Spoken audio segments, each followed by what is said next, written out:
Welcome back to this YouTube channel, snapping on the latex glove of criticism in the airport customs exam room of discourse.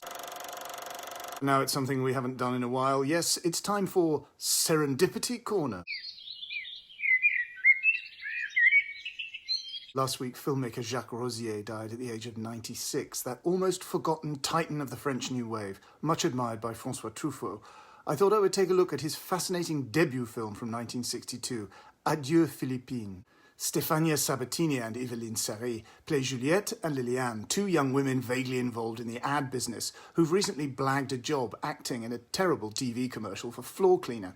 Hanging around outside a TV studio, they flirtatiously befriend a young studio assistant, or cableman, called Michel, played by Jean-Claude Emini, who takes them both out for a date without making it clear which of them he prefers, and this indecision is, at first, not resented by either.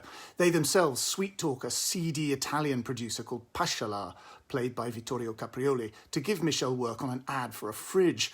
But Pashala vanishes without paying him, and sullen at this and wanting a holiday before his military call-up to serve in Algeria, Michel insults his boss, gets fired, and heads off to Corsica with Liliane and Juliette.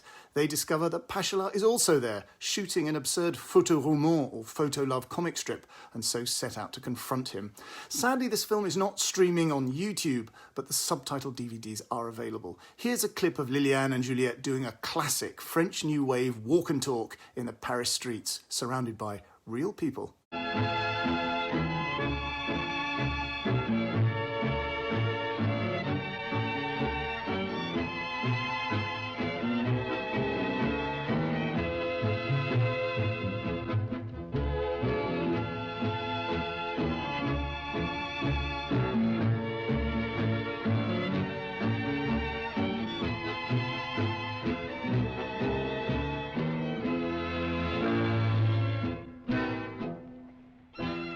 Avec Michel hier soir, jusqu'à 2 h du matin. Tu l'embrasses bien?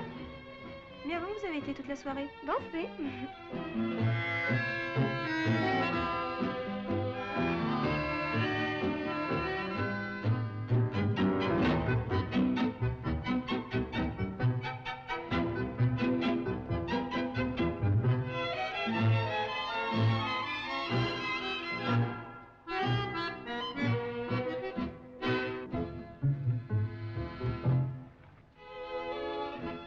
Écoute, la voisine a eu un coup de fil pour moi hier. C'est certainement Michel qui m'a appelé.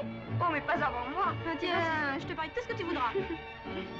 Ah, c'est bien simple. Un point à chaque fois qu'on sort avec Michel. Eh bien, je suis sûre que c'est moi qui gagnerai. On va faire ton pari. C'est d'accord. Sans tricher? D'accord.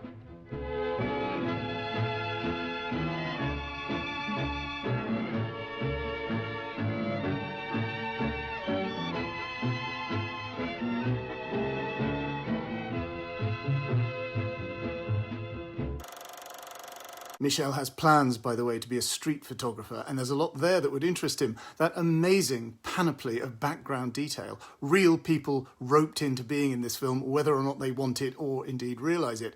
Those guys that try talking to the two girls, one actually touching the arm of one. Are they actors, or did Rozier actually capture the real thing? Adieu Philippine looks like a lost new wave classic in that it illuminates a lot about that movement. In its freewheeling, no particular place to go energy, there's obviously something of Varda or Truffaut or Godard, perhaps in his Le Petit Soldat, in the importance of Algeria and the fact that France's young men, like Americans during Vietnam, spent a lot of their youth wondering if they were going to be sent to die in uniform. The imminence of death in this period might have induced young women to sleep with them, although before the pill, pregnancy was a counterbalancing force. The question doesn't explicitly arise here, and rather sweetly, the two women seem almost to be each other's chaperones. Like Jules et Jim or Bande à Part, there is a threesome, although this is two women and a man. But perhaps more pertinently, Adieu Philippine comments on what the new wave was trying to do with cinema, not importing so much the world of novels or drama, but rather the speed, the lightness, the immediacy and the contemporaneity of TV or advertising or magazine journalism.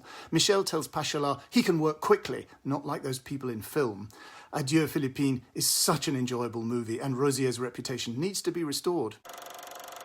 That is it for another week. Please give this vlog a like and share it on your various socials, and of course subscribe to this channel and leave a comment to say that you've done so, and also buy my book, The Films That Made Me, an edited selection of my essays and reviews for The Guardian. Stay classy.